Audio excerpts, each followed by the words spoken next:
Allahu Akbar, Allahu Akbar, La ilaha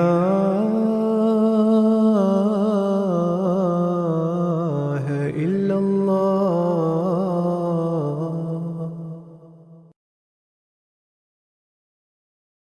Chers téléspectateurs, Assalamu alaikum wa rahmatullahi wa barakatuh.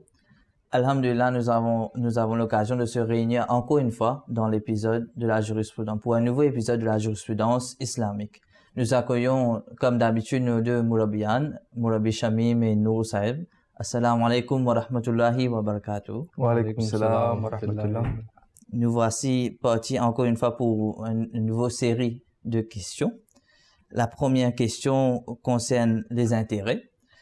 Une personne demande, existe-t-il un hadith où les intérêts ont été comparés à la fumée? C'est-à-dire, dans les derniers temps, les intérêts se répandraient comme de la fumée. A'udhu billahi minash shaitanir rajim, bismillahir rahmanir rahim. En effet, le saint prophète sallallahu alayhi wa sallam a déclaré dans un de ses hadiths qu'un temps viendra que le monde en entier va tomber sous l'emprise de l'intérêt ou va bénéficier de l'intérêt. Et même celui qui n'acceptera pas l'intérêt sera affecté par la chaleur ou la fumée de l'intérêt. Donc, effectivement, le prophète sallallahu alayhi wa sallam a comparé l'intérêt avec de la fumée qui va se répandre partout. Et le prophète sallallahu alayhi wa sallam nous dit qu'il y aura un temps qui viendra où même les gens qui veulent éviter l'intérêt, ils ne pourront pas faire cela. Mais ceci dit, ce n'est pas une excuse pour les gens maintenant de dire que le prophète sallallahu alayhi wa sallam a déclaré que nous ne pourrons pas éviter l'intérêt. Donc, c'est comme une permission pour nous maintenant de s'engager dans les transactions ou dans les business ou de faire de telles choses afin qu'on puisse trouver des avantages de l'intérêt. Non, ici le prophète sallallahu alayhi wa sallam dit que le système de l'intérêt va se répandre partout, et tel est le cas aujourd'hui que même nous, même les musulmans, même ceux qui veulent éviter l'intérêt, on se trouve dans une telle société où partout, à travers les banques, il y a le système de l'intérêt qui est là, qui est prévalent. Mais cela ne veut pas dire qu'on doit nous maintenant, de notre propre gré, essayer d'en tirer les bénéfices. Comme on a mentionné très clairement dans les épisodes précédents, on a parlé des différents types d'intérêts que l'islam a condamné l'intérêt et on doit tout faire pour éviter cela. Même si les systèmes des économies des différents pays du monde et les systèmes bancaires sont basés sur l'économie, donc de ce fait, effectivement, on n'a plus le choix. Les gens n'ont pas le choix d'éviter ce système, mais cela ne veut pas dire qu'ils doivent essayer pour répandre ce système, pour en tirer profit de ces systèmes. Jazakumullah, nous changeons de l'intérêt à la mode. De nos jours, il est très commun de voir des gens se faire un tatouage. Et on voit de plus en plus, on voit des gens qui ont des tatouages, etc. Qu'en dit l'islam à propos de cela? Est-ce que c'est permissible pour un musulman de se faire un tatouage ou pas? Tout d'abord, un vrai croyant, c'est celui qui vit, qui met en pratique toutes les instructions d'Allah Ta'ala qui sont mentionnées dans le Saint-Coran, qui est en train de vivre d'après la vie du Saint-Prophète sallam, d'après la pratique du Saint-Prophète sallam. Et c'est dans le même Saint-Coran qu'Allah Ta'ala est en train de s'adresser aux croyants, de décrire les croyants qui sont ceux qui sont obéissants, qui croient en Allah, qui font de bonnes œuvres, et ceux qui évitent les choses, les actions et les choses qui sont inutiles. Les croyants sont ceux qui évitent toutes choses qui sont inutiles. Et cela va s'appliquer dans tous les aspects de sa vie, que ce soit sa vie personnelle, sa vie en dehors de sa maison, etc. Cette instruction va être appliquée. Toutes les choses qui n'ont pas de bénéfice, qui n'ont pas de bienfait pour le croyant, il doit faire l'effort nécessaire pour éviter cela. Et concernant le tatouage, c'est quelque chose qui est inutile, qui n'a pas de bienfait, qui n'a pas de bénéfice. À part le fait que c'est inutile, il y a aussi beaucoup de désavantages. Il y a de la peine physique que cette personne doit subir, doit endurer pour faire des tatouages. Donc, dès le commencement, on doit subir de la peine physique. Il y a le risque des maladies et à part cela, il n'y a pas de bénéfice excepté pour les gens qui veulent montrer leur corps. Si quelqu'un est en train de faire un tatouage ou des dessins sur son corps, ce n'est pas quelque chose qui est pour tout le monde. C'est cher, mais c'est quelque chose qui est très cher. Et c'est même exorbitant dans des pays. Dans le Saint-Coran, Allah Ta'ala a mentionné beaucoup des instructions, des commandements et des descriptions des croyants. Et quelles sont les instructions qu'un croyant doit vraiment mettre en pratique pour être parmi ceux qui sont obéissants. Parmi ces instructions, Allah Ta'ala est en train de décrire, là où Allah Ta'ala est en train de décrire les croyants, et il mentionne que les croyants sont ceux qui obéissent aux instructions d'Allah. Ils sont ceux qui évitent les choses qui sont inutiles. Allah Ta'ala dit dans le Saint-Coran, وَالَّذِينَ هُمْ عَنِ اللَّغْوِ مُعْرِضُونَ. Les croyants sont ceux qui évitent toutes choses qui sont catégorisées comme inutiles, qui n'ont pas de bienfait. Par exemple, le tatouage. Comme mentionné dans la question, le tatouage, à part d'être quelque chose qui est inutile, il n'y a pas de bienfait qui est apparent. Tout d'abord, le tatouage doit être fait par des machines ou de tels équipements qui causent de la peine à la personne. Donc, il doit brûler le corps, il doit faire du mal à la peau de cette personne. Donc, dès le commencement, il y a de la peine. Cette personne doit subir du tout de la peine pour faire des dessins à travers des tatouages.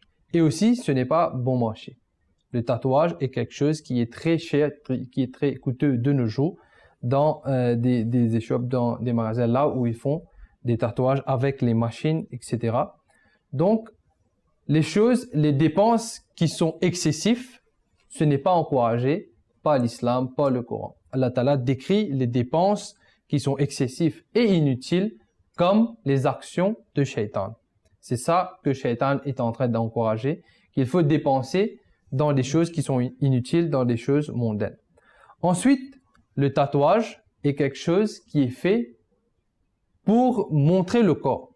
Quelqu'un qui est en train de faire le tatouage sur son corps, en général, il va le montrer au public, aux gens dans la rue, etc.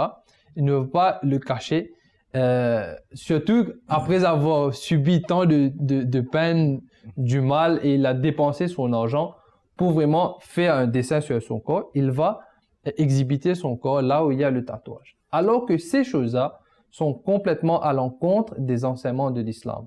L'islam, le saint prophète sallallahu alayhi wa sallam, le Saint-Coran, etc. met de l'emphase sur le parda, que ce soit pour les hommes et pour les femmes. Il doit avoir le parda, le radé basar. Les hommes et les femmes doivent baisser leur regard, ils doivent couvrir le corps comme a été prescrit par les enseignements de l'islam.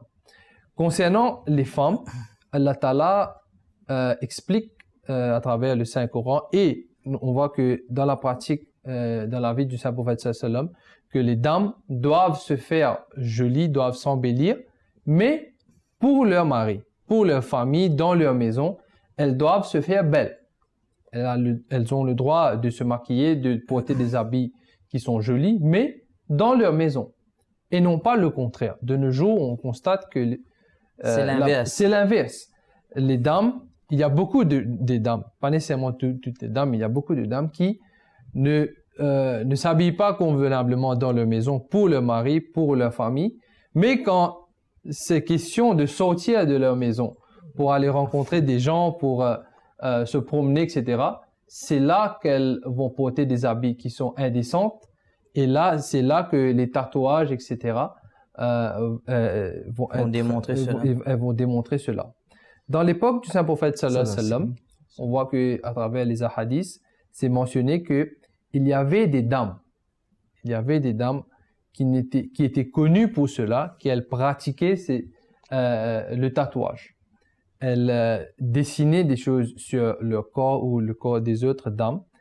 Et le saint prophète sallallahu alayhi wa sallam a catégoriquement empêché aux femmes croyantes et aux hommes croyants de s'approcher de ces dames et de ne pas copier la pratique de ces personnes qui sont en train de faire le tatouage. Et là, le saint prophète sallallahu alayhi wa sallam a clairement expliqué que le tatoueur et le tatoué, c'est-à-dire les deux, celui qui est en train de mettre le tatouage et sur cette personne sur laquelle il est en train de mettre le tatouage, les deux sont très loin de taqwa, c'est-à-dire la crainte d'Allah. Les deux n'ont pas de la crainte d'Allah parce que, effectivement, comme mentionné, ils sont en train de le faire pour exhibiter leur corps, pour montrer aux gens, pour aller à l'encontre des enseignements de l'islam tels que le parda. Et maintenant, on voit aussi que les gens qui sont considérés comme bien cultivés dans les pays, dans des endroits, dans des places là où les gens sont vraiment cultivés, on constate que ces gens-là ne font pas des tatouages parce qu'ils ont de la connaissance et ils sont bien cultivés.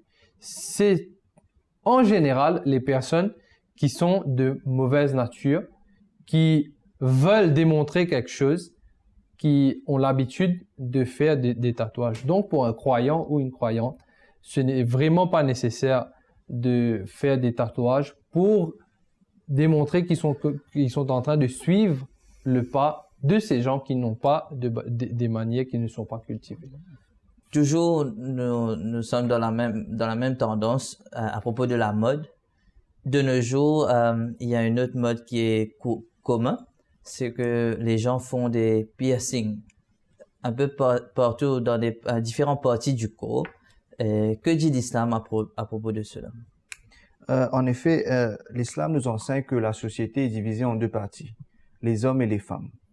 Et en ce qui concerne les hommes, le saint prophète sallallahu alayhi wa sallam a donné la permission aux hommes de porter des bagues qui sont faites en argent. Et les hommes ont été interdits de porter de l'or, les bijoux qui sont faits avec de l'or, et aussi les vêtements qui sont faits de soie. Et concernant les femmes, on a permission de porter les bijoux en or. Et dans les différentes sociétés, dans les différentes cultures, les femmes ils peuvent porter les bijoux selon la culture, les habitudes des femmes qui sont respectées, des femmes qui sont nobles dans la société là où elles se trouvent. Donc, et la charia nous enseigne que c'est interdit pour les hommes d'essayer d'imiter les femmes et de porter les mêmes vêtements que les femmes et aussi de porter des choses qui vont les faire ressembler aux femmes. Et le saint prophète sallallahu alayhi wa sallam a utilisé des termes qui est très sévères à l'encontre de ceux, des hommes qui veulent se ressembler aux femmes. Il y a différents moyens à travers les habits ou d'autres choses comme les piercings que vous venez de mentionner.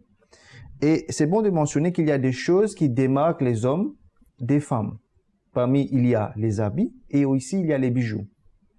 Donc, si les hommes commencent à adopter les choses qui nous démarquent des femmes, donc automatiquement, ils essaient d'imiter les femmes et ils vont se ressembler aux femmes. Et c'est là où le prophète sallallahu alayhi wa sallam a dit que c'est quelque chose qui est condamnable.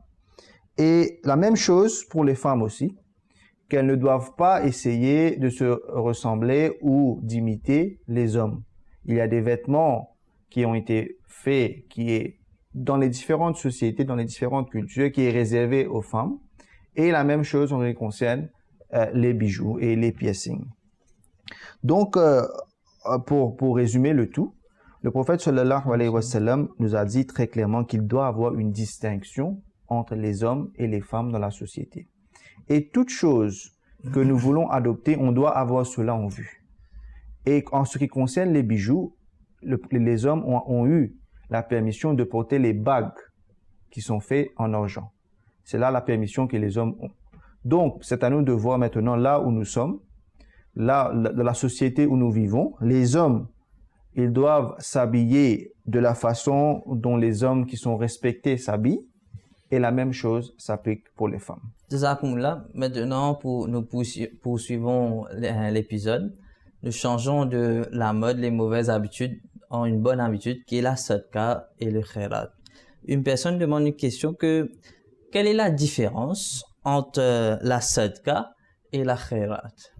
Ces deux termes sont très connus, surtout dans les pays asiatiques, dans la langue ourdou et dans la langue arabe, que dans l'islam, c'est très connu qu'on doit faire le sadqa et le khairat.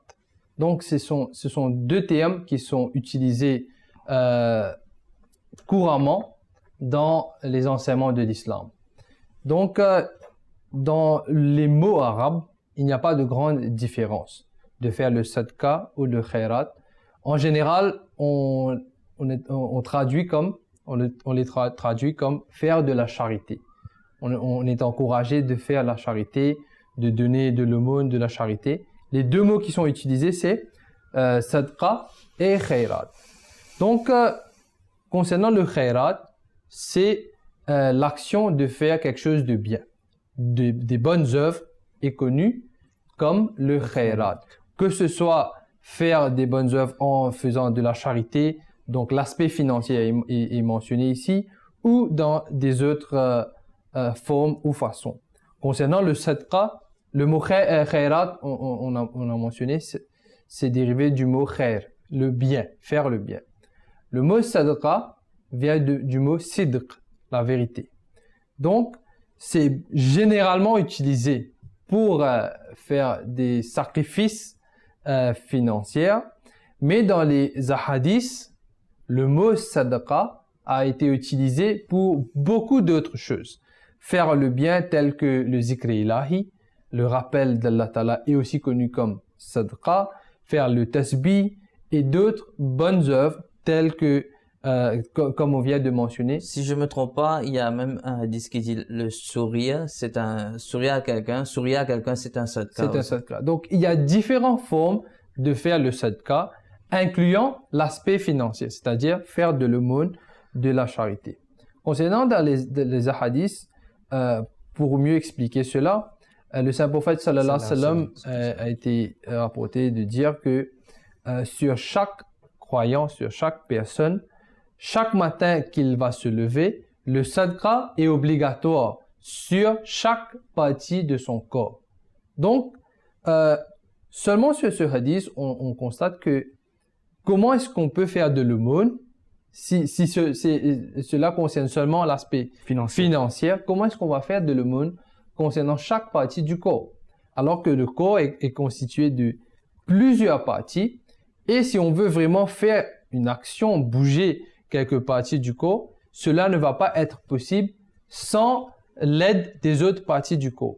Et c'est là qu'on va réaliser qu'Allah Ta'ala a fait de telle sorte que le corps est relié, et c'est une faveur d'Allah Ta'ala qu'on peut vraiment bouger notre corps et faire des actions, bouger et manger, parler et faire tout ce qu'on est en train de faire, c'est seulement les faveurs d'Allah Ta'ala. Donc, comme pour se rappeler des faveurs d'Allah Ta'ala, comme pour remercier Allah Ta'ala, c'est là que le hadith est en train de dire que sur chaque partie du corps, on doit faire le sadqa. Donc, chaque partie du corps doit faire le sadqa, que ce soit la main, les pieds, les yeux, etc.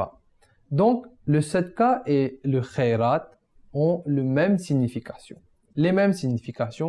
avec des légères différences, mais c'est surtout dans la compréhension et l'utilisation. La langue ourdou est très répandue, et c'est là que c'est dans cette langue que le Messie premier aussi a expliqué beaucoup de choses, et les enseignements du Messie premier sont beaucoup en ourdou. Donc, dans la langue ourdou, le mot sadqa fait référence en général, et aussi dans la langue arabe fait référence à faire de l'aumône, faire du bien, aider les pauvres, les nécessiteux, les orphelins et ceux qui ont besoin de l'aide. Donc le mot khairat est généralement utilisé dans ces cas. Concernant le mot sadqa, c'est généralement utilisé sur les veuves, les orphelins et les types et les gens qui sont nécessiteux, qui sont dans cette catégorie, tels que les veuves et les orphelins. Et aussi dans les hadiths, on voit que le sadqa, même le sadqa, l'aspect financier, est mentionné que pour éviter les dangers, les difficultés à venir dans notre vie, on doit faire de la sadqa, on doit donner de l'aumône, de la charité, parce que Allah Ta'ala, à travers les charités, à travers les sacrifices financiers que les gens vont faire, Allah Ta'ala va enlever les difficultés, les difficultés qui vont venir dans la vie. En effet, Nuseb, je pense que là, regarde l'intention. Le sadqa ou les khairat, les deux demandent un sacrifice de notre part. Un sacrifice financier, bien sûr, mais aussi il y a les autres aspects que vous venez de mentionner. Et tout cela demande un sacrifice. Donc, c'est l'intention que Allah regarde. Comme le Saint-Prophète sallallahu alayhi wa sallam nous a dit, innamal a'malu binniyat, que nos actions dépendent de notre intention.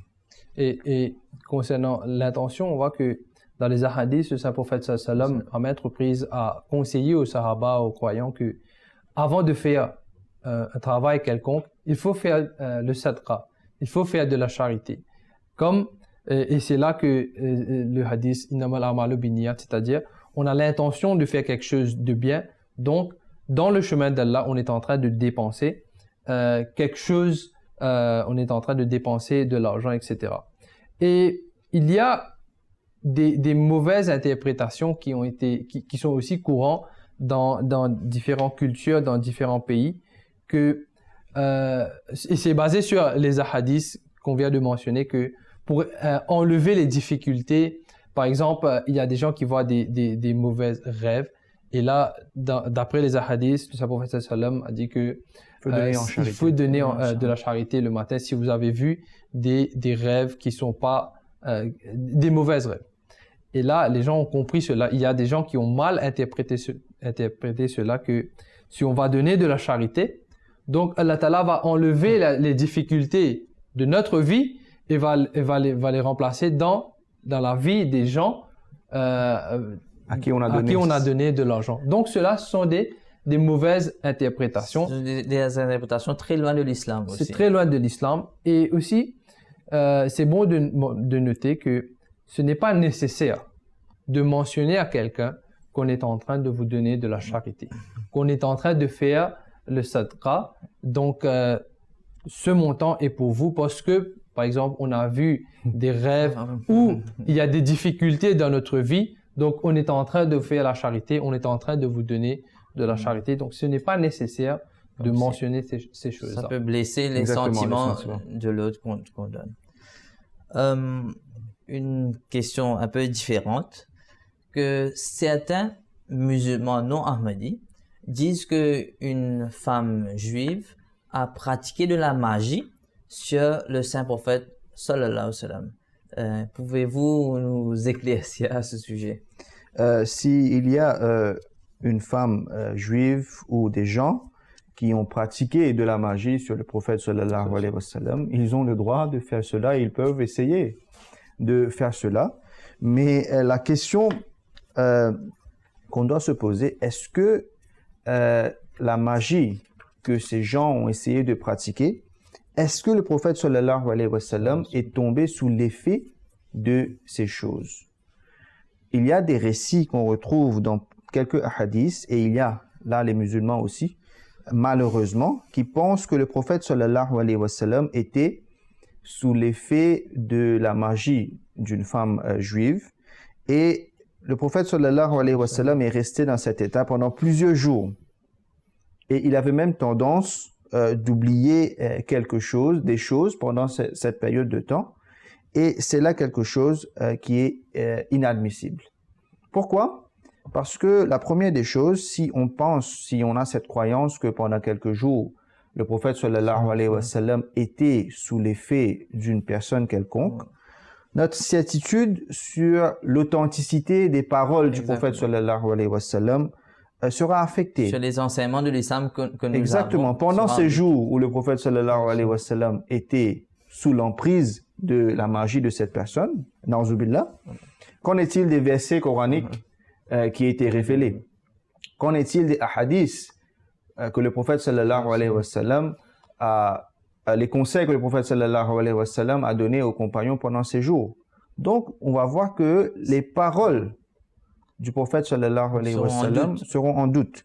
Donc, on ne peut pas croire dans des récits ou dans des hadiths qui est contre le statut du prophète sallallahu alayhi wa sallam. Et d'ailleurs, dans le Saint-Coran, Allah Ta'ala nous dit dans le Saint-Coran très clairement que la yuflihu as-sahiru haythu ata. Concernant Hazrat Moussa alayhi salam, quand il était opposé aux magiciens, les magiciens n'ont pas eu le succès. La yuflihu as-sahiru. Et les magiciens n'ont pas eu le succès contre Moïse alayhi salam, car Moïse était sous la protection d'Allah face à la magie de ces magiciens. Maintenant, pourquoi la question se pose? Pourquoi le saint prophète sallallahu alayhi wa sallam, qui est, les musulmans considèrent le prophète sallallahu alayhi wa sallam comme le khatamun nabiyyin, le plus exalté des prophètes, pourquoi le prophète sallallahu alayhi wa sallam, lui, est resté sous l'effet de la magie d'une personne pendant plusieurs jours? Comment c'est possible? Surtout qu'on croit que sur la hawla wa la quwwata, que Allah a le pouvoir sur toutes choses. Exactement. Pourquoi il n'a pas pu, na'uzubillah, protéger le prophète sallallahu alayhi wa sallam, alors qu'il avait déjà protégé Hazrat Moussa alayhi salam dans le passé. Et aussi le Saint-Coran nous dit, c'est une accusation que les infidèles avaient mis contre le prophète sallallahu alayhi wa sallam et sur les musulmans, que yaqulu adh-dhalimuna in tattabi'una illa rajulan mashura, que les transgresseurs, les injustes sont ceux qui disent que vous les musulmans, vous suivez quelqu'un qui est mashura, quelqu'un qui est ensorcelé, quelqu'un qui est sous l'effet de la magie. Donc si quelqu'un dit que le prophète sallallahu alayhi wa sallam est tombé sous l'effet de la magie d'une personne, Il va à l'encontre du Saint-Coran. et ce sont les injustes qui disent cela, selon le Saint-Coran. Yaqulu adh-dhalimuna, ce sont les injustes et les transgresseurs qui disent cela. Donc, nous, en tant que musulmans, on ne peut pas accepter les récits ou les certains hadiths qui sont à l'encontre du statut, de la gloire du Saint-Prophète sallallahu alayhi wa sallam, et aussi à l'encontre des versets très clairs du Saint-Coran. Jazakumullah Shamim Sahib. Nous avons encore des questions, malheureusement, par faute de temps, nous ne pouvons pas continuer l'émission. Mais je vous en remercie, vous deux, Nour Sahib et Shamim Sahib. Nous avons eu l'occasion d'avoir des réponses très précises à propos de plusieurs questions, surtout à propos de la mode, le tatouage et le piercing, comme on a mentionné. C'est pas permissible, ce sont des choses inutiles. Jazakumullah à vous aussi, chers téléspectateurs, et comme d'habitude, on se donne rendez-vous pour le prochain épisode. Assalamu alaikum wa rahmatullahi wa barakatuh.